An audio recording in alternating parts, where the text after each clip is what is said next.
untuk menambah hazanah wawasan Anda dalam agama Islam.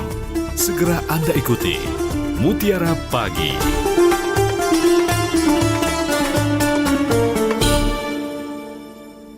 Baik pendengar, waktunya kami ajak Anda untuk menyimak Mutiara Pagi di pagi hari ini. Mutiara Pagi hari ini pendengar, kita akan berbincang-bincang mengenai golongan orang yang beruntung.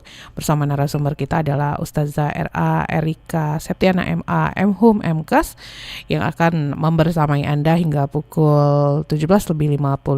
Maksud kami pukul 5 ya, lebih 55 menit waktu Indonesia Barat nanti. Kita sapa terlebih dahulu bila sudah tersambung via telepon. Assalamualaikum warahmatullahi wabarakatuh, Ustazah. Waalaikumsalam warahmatullahi wabarakatuh, Mbak Tata. Ini kabarnya? Alhamdulillah sehat. Ustazah mudah-mudahan sehat selalu ya. Insya Allah, amin. Perbincangan kita mengenai golongan orang yang beruntung, Ustazah ya. Insya Allah, Mbak. Sebelum kita terima pendengar untuk tanya jawab, apa yang mau disampaikan terlebih dahulu? Silakan Ustazah. Baik, terima kasih Mbak Tata atas kesempatannya. Bismillahirrahmanirrahim. Assalamualaikum warahmatullahi wabarakatuh. Alhamdulillahilladzi wahda wa nakunna min akhtatillahi an hadanallah. Asyhadu an la ilaha illallah wa asyhadu anna Muhammadan abduhu wa rasuluh la nabiyya ba'da. Alhamdulillahirabbil alamin. Pagi hari ini kita dipertemukan kembali di ruang siar RRI Pro 1 yang insya Allah tempat ini menjadi tempat yang dimuliakan Allah karena selalu digunakan untuk menyuarakan suara dakwah Islam.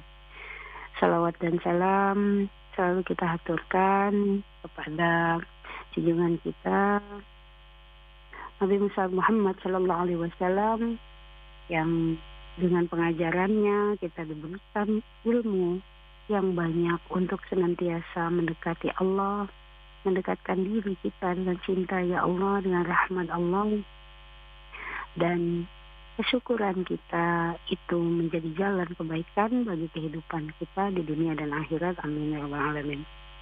Saudaraku yang dimuliakan Allah Subhanahu wa taala, para pendengar Radio Pro 1 RRI yang insya Allah selalu mendapat limpahan rahmat dari Allah Subhanahu wa taala, mendengar kata-kata senantiasa beruntung yang di dalam Al-Quran disebut dengan muflihun, itu sesuatu yang sungguh menenangkan, dan ini bukan janji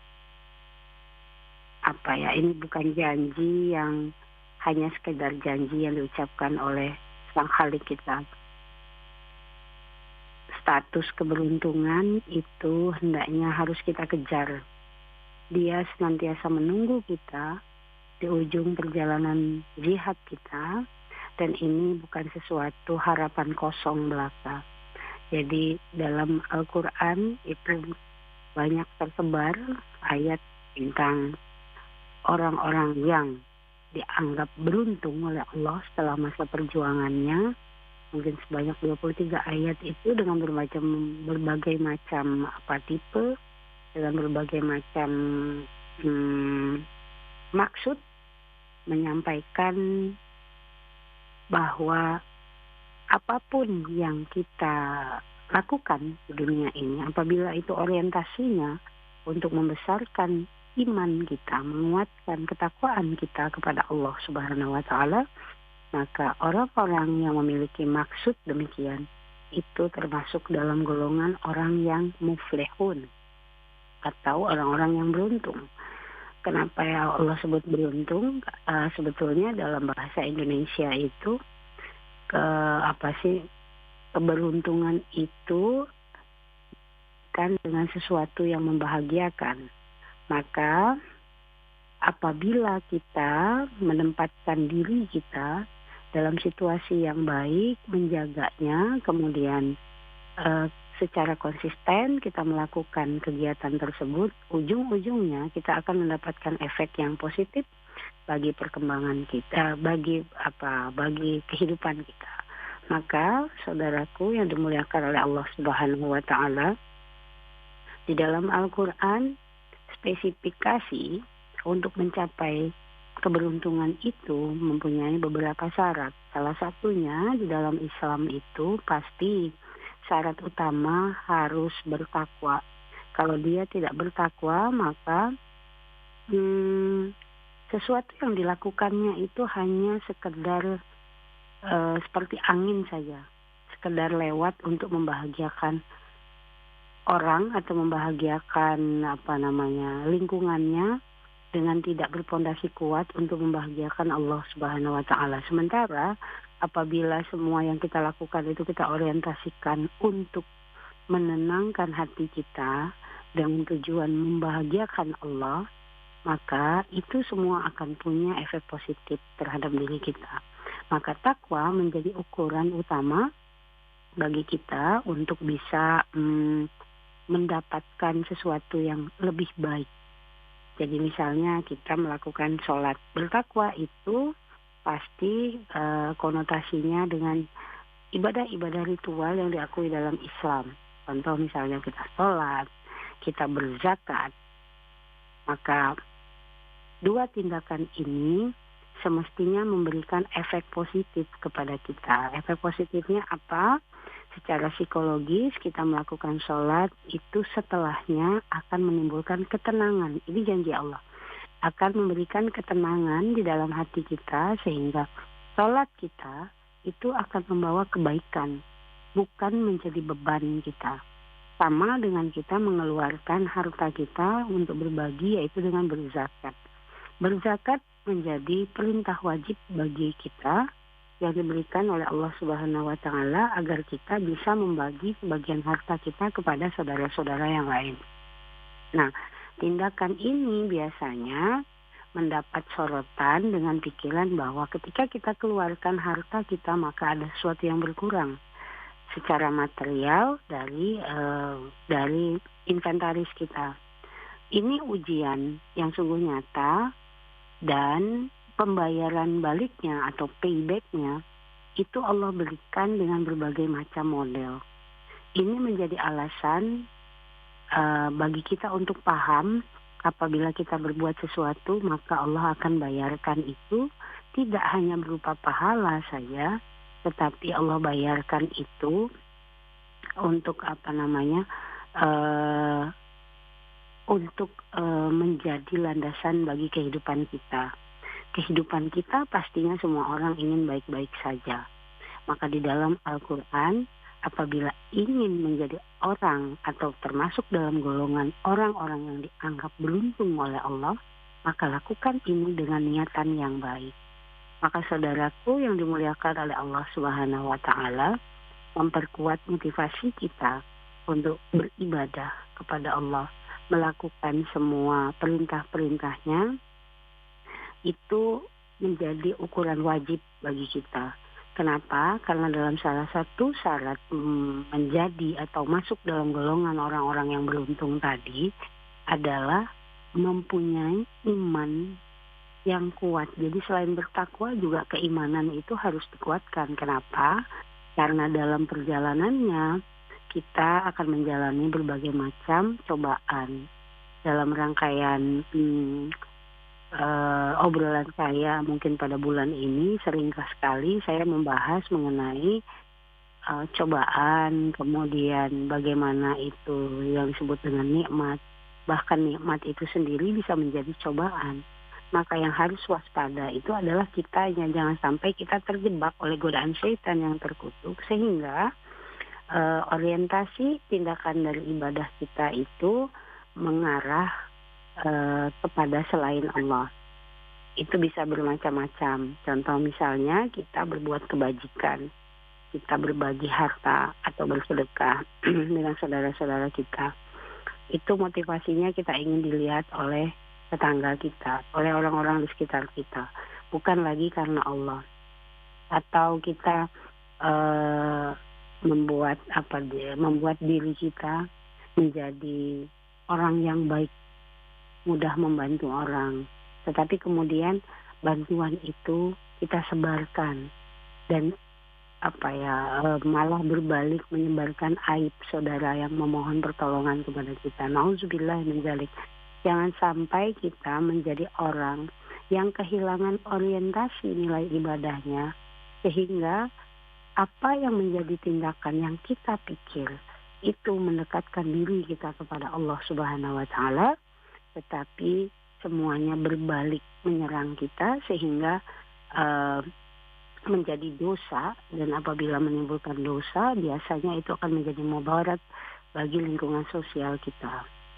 Maka saudaraku yang dimuliakan oleh Allah Subhanahu wa taala, untuk menjadi orang eh, yang termasuk golongan yang beruntung tadi, kita juga dalam surat Al-Maidah contohnya, eh, keberuntungan itu harus didapat dengan senantiasa berjihad.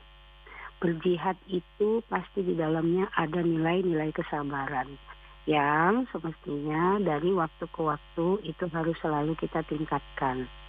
Intinya apa? Menjadi seorang yang bertakwa itu bukan hanya sekedar sampai pada lisan saja. Menjadi orang yang beriman itu tidak hanya mengambil tindakan yang sifatnya ingin dilihat oleh lingkungannya saja, tetapi kedua hal ini harus dijalani dengan istiqomah dan kesabaran. Apabila kita menginginkan hasil akhirnya itu sesuai dengan yang diharapkan dan ditentukan oleh Allah Subhanahu wa taala, maka dalam melaksanakannya kita juga harus selalu mengasah nilai keimanan kita dalam kesabaran dan nilai keistiqomahan kita dalam zikir kita, dalam kekuatan takwa kita, sehingga jalan yang kita tempuh sesulit apapun cobaannya itu tidak akan membuat kita beralih. Kenapa? Karena di dalam jihad kita itu Allah sediakan yang namanya unsur godaan syaitan yang terkutuk. Setan itu tidak akan pernah lepas dan tidak akan pernah melepaskan kita dari penggodaannya agar kita teralihkan dari fokus kita kepada Allah Subhanahu wa taala. Saudaraku yang dimuliakan oleh Allah Subhanahu wa taala, menjadi orang yang beruntung itu bukan nanti hasilnya, bukan nanti di akhirat, tetapi keberuntungan itu sudah dapat kita rasakan di dalam kehidupan kita sehari-hari apabila kita memiliki mata hati yang sungguh sensitivitasnya itu tajam. Contoh misalnya ketika kita merasakan bantuan yang datangnya tidak terduga-duga. Itu bukan sesuatu hal yang kebetulan adanya, tetapi sungguh itu sudah diatur oleh Allah Subhanahu wa taala. Kemudahan ini apapun itu, sekecil apapun dia misalnya, dapat kita rasakan dan kita syukuri itu, kemudian hal itu menimbulkan rasa bahagia di dalam diri kita, maka itulah salah satu tanda atau salah satu rasa ketajaman dan kesensitifan hati kita yang diberikan oleh Allah Subhanahu wa taala agar kita merasakan syukur. Kesyukuran itu memberikan semangat yang baik. Kesyukuran itu memberikan nilai positif dalam pemikiran kita, sehingga kehidupan kita tidak habiskan untuk melakukan tindakan-tindakan yang melawan perintah Allah. Kalau di dalam bahasa kesehatan ada enzim yang disebut dengan enzim endorfin, itu adalah enzim yang bisa menimbulkan rasa bahagia ke seluruh tubuh, sehingga enzim ini dapat memacu produktivitas positif kita itu 100 kali lipat lebih cepat dibanding sebelumnya. Maka enzim ini dianggap sebagai sebagai jalan bagi manusia untuk menemukan kebahagiaan yang sesungguhnya. Maka menjadi masuk dalam golongan orang-orang yang beruntung tadi, salah satunya diawali oleh kepositifan yang membuat dirinya itu menjadi lebih sehat dalam berpikir, sehat dalam bertindak, sehingga dia jauh dari masalah. Kehidupan yang jauh dari masalah atau dari keterkukungan yang membuat orang itu jauh dari rasa syukur kepada Allah Subhanahu wa taala, itu akan membuat hari-hari yang dijalani itu menjadi lebih ringan, dan insya Allah otomatis badannya akan dijauhkan Allah dari cobaan penyakit. Semoga ini menjadi bahan jalan untuk mendapatkan hidayah ilmu dari Allah Subhanahu wa taala. Mungkin ini sebagai awalan obrolan kita pada pagi hari ini. Mbak Tata, terima kasih banyak. Assalamualaikum warahmatullahi wabarakatuh. Waalaikumsalam warahmatullahi wabarakatuh. Silakan pendengar untuk Anda yang mau bertanya langsung kepada Ustazah Erika di line telepon, WhatsApp, dan juga aplikasi RRI Digital. Halo, Assalamualaikum. Waalaikumsalam, selamat pagi. Selamat pagi, Pak Kiwai di Batu Raja ya. Ya, Silakan Pak. Tanya, Ustazah, bagaimana kalau sifat orang iri dan dengki itu kan? Dengan orang mau maju mau itu apakah itu besar gak dosanya itu apakah amal dan ibadahnya diterima oleh Allah Subhanahu atau enggak itu? Kalau iri ngadu domba orang lah, itu aja. Terima kasih. Assalamualaikum. Waalaikumsalam warahmatullahi wabarakatuh. Silakan Ustazah. Baik, terima kasih Mbak Tata. Mbak Tata, maaf, dari Bapak siapa ini? Dari Batu Raja? Pak Kiwai. Oh, Pak Kiwai. Baik, terima kasih Mbak Tata atas kesempatannya. Pak Kiwai, terima kasih atas partisipasinya. Yang namanya kita ingin mendapatkan sesuatu, pasti harusnya dilandasi sesuatu yang baik ya Pak ya. Pastinya harus dilandasi dengan nilai-nilai kebaikan juga. Sementara iri dengki itu adalah sesuatu yang berlawanan gitu ya, berlawanan daripada sifat-sifat kebaikan itu. Jadi kalau sudah diiringi atau dilandasi dengan maksud keirian dan kedengkian, itu tidak akan mendapatkan apa-apa. Makanya dalam nilai tadi yang dituliskan adalah ada kesabaran dan istiqomah di situ. Seseorang yang bertindak atau berbuat dilandasi dengan rasa iman dan ketakwaannya, insya Allah akan terbebas dari sifat-sifat keirian dan kedengkian, sifat-sifat hasad itu istilahnya. Jadi sifat-sifat buruk dari sifat manusia itu bisa hilang dari dirinya apabila dalam setiap tindakannya itu dilandasi hanya rasa takwa aja yang ada. Tidak ada unsur unsur buruknya, unsur kemanusiaan yang buruknya. Tetapi kalau dilandasi dengan hal-hal yang begitu, maka tidak akan pernah baiklah apa yang dilakukannya. Dan biasanya jadi Allah itu maha cepat hisabnya, syari'ul hisab. Allah bilang seperti itu. Allah tuh bilang dirinya. Jadi tidak akan pernah lepas satu perhitungan apapun gitu ya dari Allah Subhanahu wa taala dari setiap tindakan yang diambil oleh manusia. Jadi kalau manusia itu bertindak didasari dengan rasa ketakwaan, kemudian dengan kesabaran dan keistiqomahan tadi, maka balasannya juga akan baik. Tetapi kalau landasannya sudah dengan landasan yang tidak baik, itu pondasinya sudah dibangun tindakan itu dari yang pondasi yang tidak baik, yaitu dengan rasa iri, sifat dengki, pengadu domba, seperti itu, maka Allah maha cepat hisabnya. Suatu hari akan Allah balaskan. Kenapa Allah balaskan? Bukan karena Allah marah, tetapi Allah Subhanahu wa taala memperingatkan kepada orang-orang yang lupa ini agar Agar dia bisa mentaubati tindakan keliru yang diambil pada hari ini, agar besok dia mendapatkan hasil yang lebih baik, sehingga ketika kita pulang ke masa kehidupan yang sesungguhnya, yaitu kehidupan barzah dan akhirat kita, itu kita tidak membawa dosa itu. Surga dan neraka disiapkan oleh Allah Subhanahu wa taala bukan sebagai ancaman, tetapi sebagai motivasi gitu ya. Adanya surga itu disiapkan untuk nilai-nilai baik tadi, kemudian ada janji kebahagiaan di kehidupan akhir nanti. Sementara neraka itu diadakan bukan untuk mengancam kita, tetapi untuk menjadi peringatan dini bagi kita bahwa di ujung semua tindakan yang kita ambil, apabila itu buruk, maka akan ada penghukumannya. Bukan itu dijadikan sebagai ancaman sehingga semua orang akan masuk neraka seperti itu, tidak seperti itu. Maka hendaknya kita mengingatkan diri kita dan saudara-saudara di sekitar kita agar orientasi tindakan kita, orientasi ibadah kita itu sesungguhnya harus kita berikan untuk Allah, bukan untuk selain itu. Walaupun sepertinya tindakan kita ini hanya sifatnya keduniaan saja. Contoh misalnya kita ingin mendapatkan karir yang baik, prestasi belajar yang baik. Itu seolah-olah misalnya kita ingin sesuatu yang sifatnya materialistik, keduniaan. Kita melakukan sesuatu karena gengsi atau karena apa. Itu mungkin di permukaannya saja.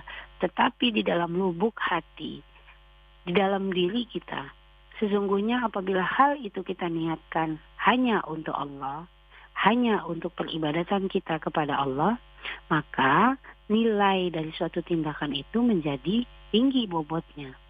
Bukan hanya kita mendapatkan reward atau mendapatkan hasil untuk dunianya saja, tetapi di dalam nilai ibadah kita mendapatkan pahala. Insya Allah itu akan menjadi baik bagi kita. Mungkin itu jawabannya untuk KGY Mbak Rata. Terima kasih. Lanjut lagi pendengar, silakan. Halo. Assalamualaikum warahmatullahi wabarakatuh. Waalaikumsalam. Sama siapa di mana? Kliwon. Silakan Pak Kliwon. Terima kasih. Assalamualaikum Ustazah. Waalaikumsalam warahmatullahi wabarakatuh Pak Kliwon. Sehat selalu insya Allah. Alhamdulillah. Begitu juga sebaliknya.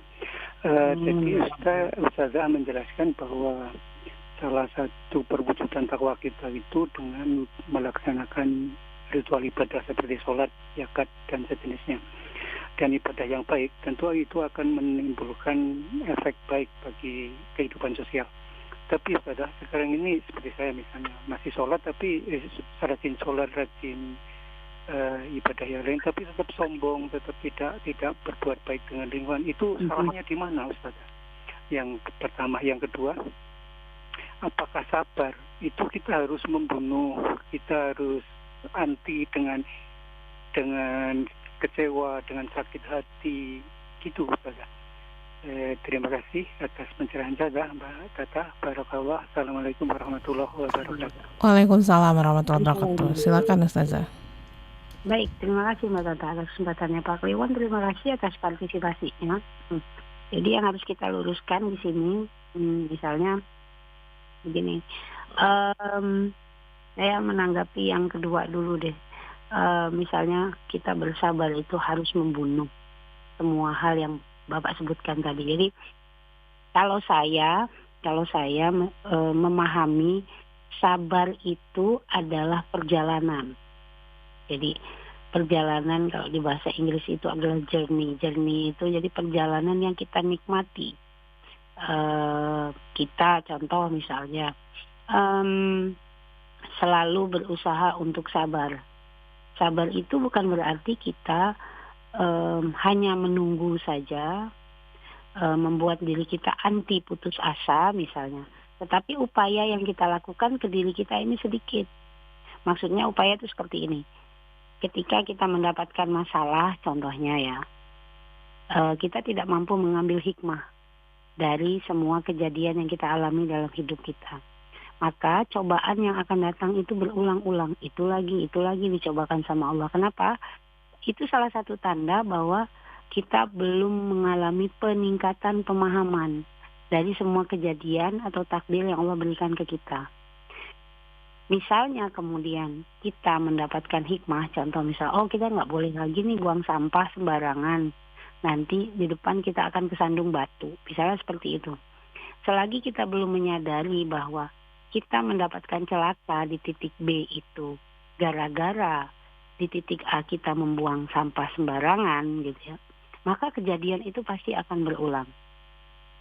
Nah, kesabaran itu di mana letaknya? Kesabaran itu bagi adalah rasa menikmati. Jadi rasa menikmati dan mensyukuri semua yang Allah berikan kepada kita, apapun kondisinya. Jadi itu dalam perjalanan kita menjadi hamba yang sempurna di hadapan Allah Subhanahu wa taala, maka sabar menjadi jalannya gitu. Dengan kesabaran nanti kita akan mampu melihat, ternyata saya kesandung di titik B itu gara-gara saya membuang sampah sembarangan di titik A, gitu, seperti itu. Semoga bisa dipahami Pak Kliwon, sehingga ketika kita melanjutkan perjalanan hidup kita ini, kita tidak mengulangi lagi membuang sampah di sembarang tempat. Sampahnya kita kumpulin, kita masukin ke tas kita sementara, nanti ada tempat sampah yang sesungguhnya, kita buangkan sampah itu di tempatnya, sehingga tidak berserakan sampah itu, sehingga lingkungan kita menjadi lebih bersih. Seperti itu. Ini hal kecil saja, bukan seharusnya seperti itu. Mungkin juga misalnya dalam ikhtiar hidup kita, kita udah berusaha, kita udah nanam padi kita, ternyata ini musim kering, jadi dia mati semua. Kalau kita tidak mampu melihat itu dengan kesabaran, kita akan menggerutu. Yang ada hanya marah saja. Kita harus bermodal lagi. Kita mau marah sama siapa? Mau marah sama cuaca? Mau marah sama Allah yang menciptakan cuaca? Tidak mungkin seperti itu. Mungkin saja Allah menginginkan kita untuk bisa melihat ke alternatif yang lain. Bahkan biasanya apabila kita jalani dengan sabar, di dalam musibah itu Allah berikan pertolongan. Yang banyak itu janji-janji Allah. Innamal usri yusra.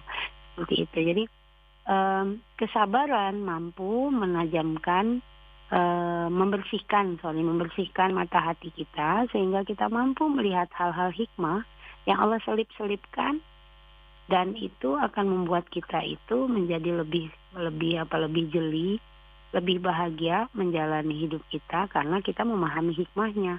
Nah, inilah yang Allah sebut nanti kalau kita mampu mengambil hikmah itu, Allah masukkan kita ke dalam golongan orang-orang yang beruntung. Kita selalu merasa bahagia, menjalani hidup tidak terlalu berat. Kemudian kalaupun ada masalah, kita selalu kembali kepada Allah. Bukan berarti kita membunuh semua hal yang seperti Pak Kliwon sebutkan tadi. Jadi intinya itu adalah menikmati. Maka sabar itu menjadi jalannya gitu ya. Kemudian dalam ibadah di pertanyaan yang pertama, ibadah kita kalau saya tidak salah tanggap tadi, soalnya suaranya agak naik turun Mbak Tata tadi. Di saya ya, di pertanyaan pertama tadi,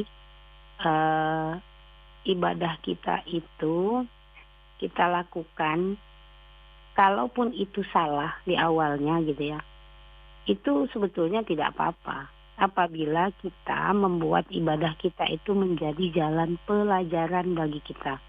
Jadi kekeliruan di sesi yang pertama itu jangan sampai terjadi di sesi yang kedua.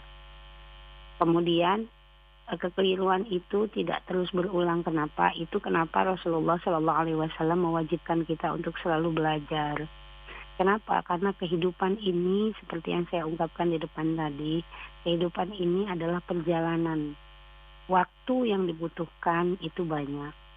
Nah, perjalanan ini memberikan media bagi kita untuk selalu memperbaiki diri kita, meningkatkan nilai ibadah kita, sehingga sehingga nanti hatinya itu menjadi sensitif. Kesensitifan itulah yang kemudian akan membuat kita tidak tega untuk berbohong, tidak tega untuk zolim dengan orang lain. Jadi sholat kita itu akhirnya akan memberikan efek positif kepada diri kita, sehingga kita tidak mampu melakukan pelanggaran-pelanggaran yang membuat diri kita itu merasa berdosa. Nah, apabila orang yang sudah beribadah, sholat dan sebagainya, tetapi tetap mampu melakukan kezoliman tersebut, itu sebagai tanda bahwa ibadahnya belum kena ke dalam hatinya. Dia belum paham dengan maksud Allah menyuruhnya untuk selalu beribadah. Makanya sholat itu diulang 5 kali dalam sehari. Kemudian 5 kali itu berulang terus sepanjang hidup kita. Kenapa? Karena Allah itu sangat paham bahwa manusia ini orangnya pelupa, makhluk pelupa. Dan dia tidak mudah untuk menjaga keistiqomahannya. Makanya diulang-ulang terus. Dengan itu, dengan pengulangan itu diharapkan manusia itu akan semakin pintar, semakin cerdas dan semakin bersih jiwanya untuk menemui Allahnya. Sehingga pada masa nanti dia ditemukan dengan mautnya dan menghadapi kehidupan barzakh dan akhiratnya yang sesungguhnya, jiwanya sudah bersih. Gitu. Makanya saya sebut dalam kehidupan ini kita selalu melakukan perjalanan. Perjalanan itu hendaknya membuat kita selalu belajar agar kita ini di ujung nanti memakai pakaian yang bersih. Jadi kalau takwa itu Allah pernah sebutkan di salah satu ayat itu libasut takwa. Libasut takwa itu artinya berpakaian takwa. Nah, berpakaian takwa itu adalah pakaian terakhir kita ketika menghadap Allah Subhanahu wa taala. Dan pakaian itu bisa kita dapatkan selama perjalanan kehidupan ini berlangsung. Jadi kalau ada perbaikan dalam perjalanan ini itu tidak masalah. Bukan berarti dia salah. Atau kita menemukan manusia yang berubah maksudnya menjadi lebih baik. Itulah yang disebut dengan libasut takwa tadi. Jadi semakin lama pakaian itu semakin baik, semakin bersih dan semakin enak untuk dipandang. Maka itulah yang disebut Allah dengan manusia yang beruntung tadi, mendapatkan hikmah ilmu, kemudian ilmu itu melekat di dalam dirinya, dan dengan ilmu itu dia gunakan untuk mensucikan dirinya agar dia bisa dekat dengan Allah Subhanahu wa taala. Mungkin itu jawaban saya untuk Pak Kliwon Mbak Tata. Terima kasih. Lanjut lagi, silakan mendengar di 0711369977. Halo. Halo, assalamualaikum. Mutiara pagi. Sama siapa di mana? Bunda Ida di Banjarmasin. Assalamualaikum Ustazah.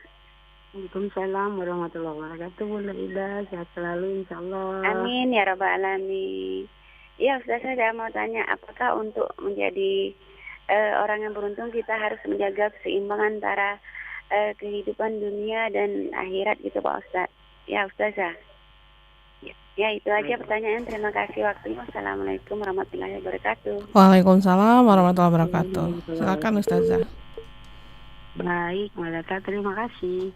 Bunda Ida, terima kasih atas partisipasinya. Keseimbangan kehidupan dunia dan akhirat itu pasti. Contoh, ketika kita mengucapkan doa sapu jagat, Rabbana atina fid dunya hasanah, yang disebut fid dunya hasanah dulu. Kita minta kebaikan hidup dunia, nanti efeknya pasti akan jadi wa fil akhirati hasanah. Nah gitu, jadi kehidupan akhiratnya pasti akan baik. Jadi kalau bahasanya para imam, jembatan hidup akhirat itu adalah dunia. Jadi kalau di dunia kita berbuat baik, efeknya itu pasti akan kita dapatkan di akhirat, seperti itu. Efeknya apa? Kehidupan yang bahagia di akhirat. Contoh, kita bicara masalah keberuntungan ini.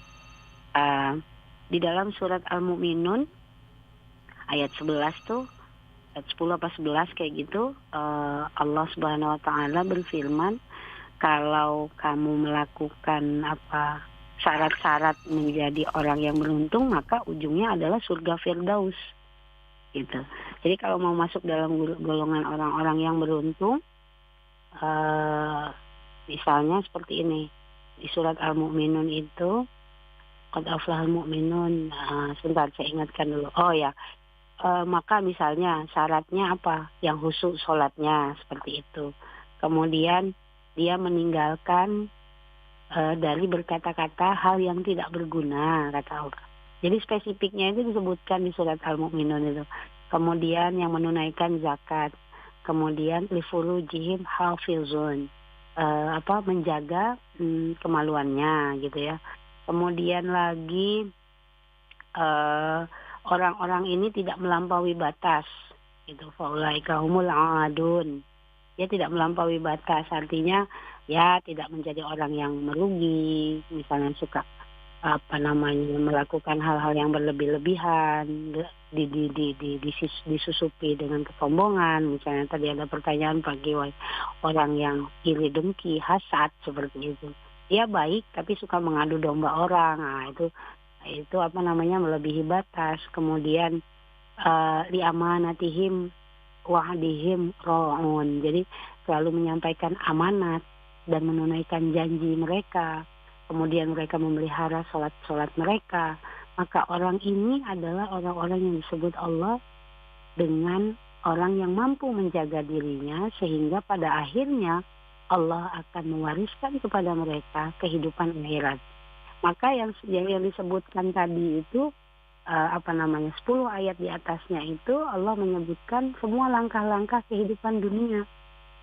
Maka ketika di dunia itu terjadi keseimbangan antara pola sikap, kemudian pola pikir itu dilandasi dengan keimanan, tindakan baiknya itu dilandasi dengan keimanan, maka Allah akan berikan akhiratnya itu adalah surga Firdaus. Ini bukan janji PHP aja ya Bunda Ida, tetapi ini janji yang memang akan tertunaikan. Kenapa? Kalau kita menjaga diri kita di kehidupan dunia ini dengan baik, maka insya Allah kita akan dipertemukan dengan orang-orang yang baik. Allah tahu itu. Kenapa? Karena apabila manusia ini bergaul, pergaulannya itu akan mempengaruhi dirinya. Maka kalau orang ini baik, Allah akan peliharakan pergaulannya, bergaul dengan orang-orang yang baik-baik saja. Tetapi kalau dia orang yang ingin selalu berbuat pelanggaran, maka Allah akan pertemukan dengan orang-orang yang suka melanggar juga, seperti itu. Sampai pada masa dia mengerti dan bertobat, sehingga Allah akan dekatkan dia dengan orang-orang yang baik. Maka kalau di dunia sudah kelihatan hidupnya itu baik, insya Allah kehidupan akhiratnya menjadi lebih baik. Mungkin itu jawaban saya untuk Bunda Ida. Mbak Tata, terima kasih. Lanjut lagi, silakan pendengar di 0711369977. Halo. Assalamualaikum. Waalaikumsalam warahmatullahi wabarakatuh. Silakan, sama Bapak siapa di mana? Roni, Mbak. Sama siapa, Pak? Roni. Pak Roni, silakan, Pak. Assalamualaikum Ustazah. Waalaikumsalam warahmatullahi wabarakatuh. Pak Roni, lama tak bersua kita. Sehat ya, Alhamdulillah sehat Ustazah. Alhamdulillah. Ini Ustazah mau menanyakan cara mengamalkan, misalnya di alam nasro itu kan segala kemudahan, kesulitan Ustazah dimudahkan Ustazah.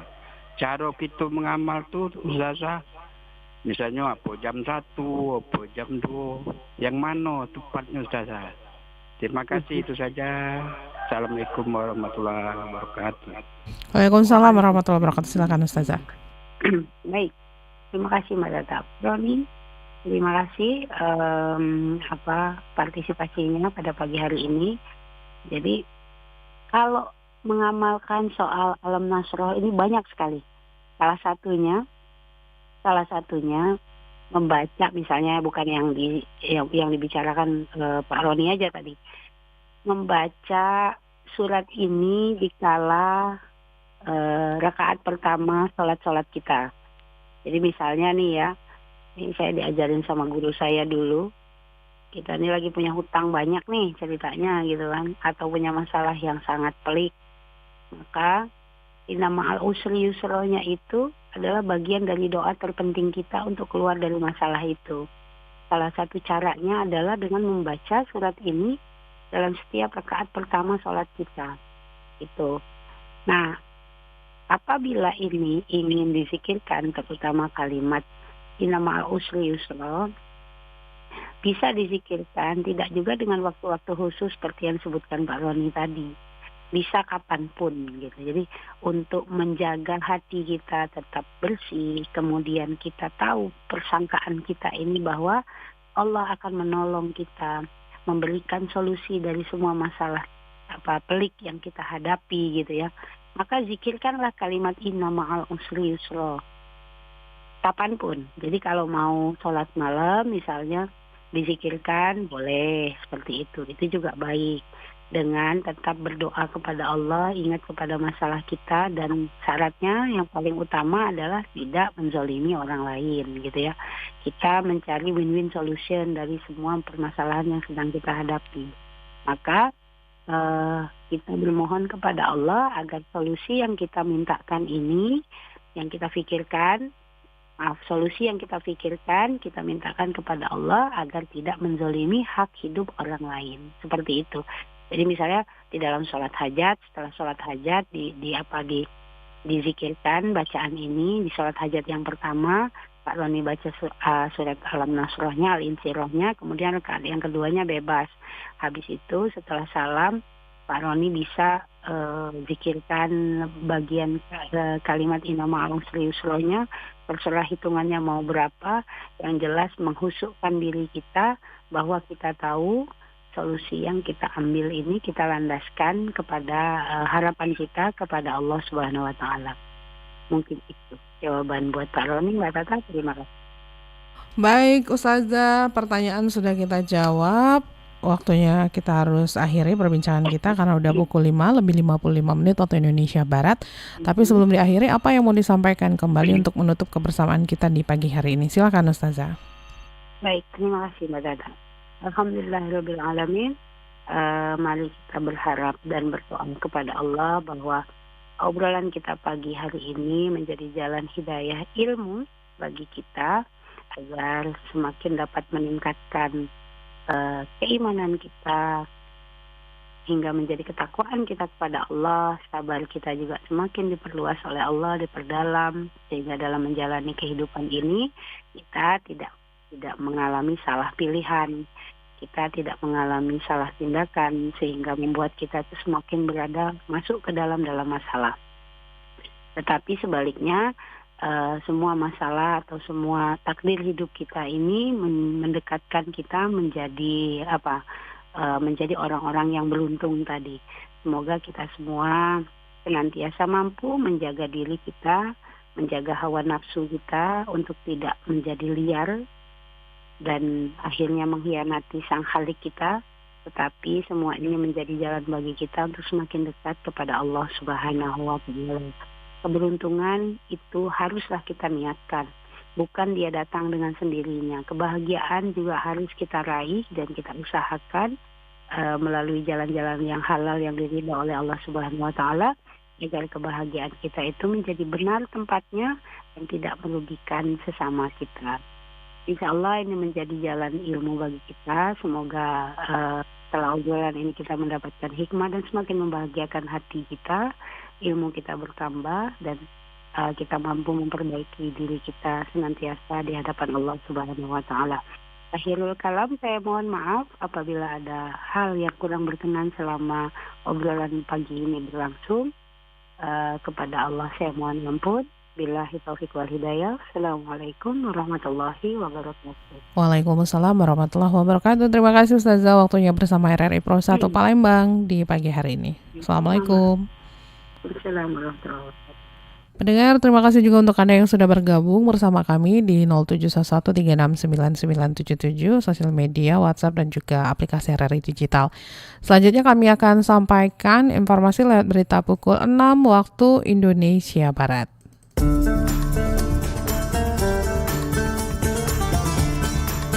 Baru saja Anda ikuti Mutiara Pagi. Terima kasih untuk kebersamaan Anda. Sampai jumpa.